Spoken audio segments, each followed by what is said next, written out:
Long ago, in a quiet valley surrounded by tall mountains, there lived a boy named Arin. The people of his village believed the mountains were too high to climb, that they touched the heavens themselves, and anyone who dared to cross them would never return. But Arin was different. He always looked at those peaks not with fear, but with wonder. To him, the mountains weren't walls. They were doors waiting to be opened. One evening, sitting by the fire, Arin told his grandfather, "I will climb those mountains one day. I want to see what lies beyond the clouds." His grandfather smiled softly. "The journey will be hard, Arin.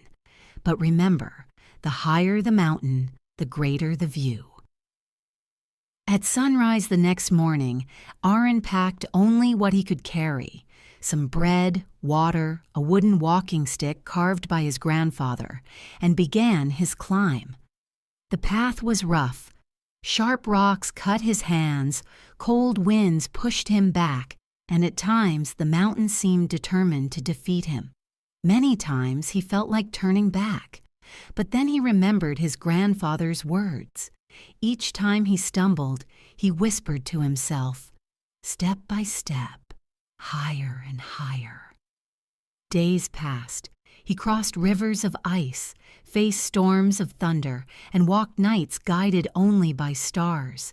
He met travelers who told him it was impossible, that no one from the valley had ever succeeded. But Arin smiled and kept walking. Finally, after many trials, he reached the top of the highest peak. For the first time, he stood above the clouds. What he saw took his breath away. Beyond the mountains stretched a vast land of green meadows, flowing rivers and villages filled with life.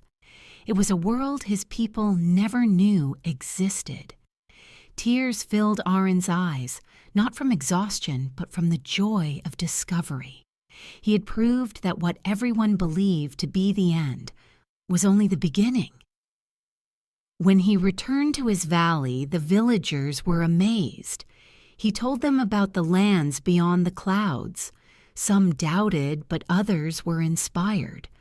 Soon many followed his path, opening new opportunities, new friendships, and new hope for the valley.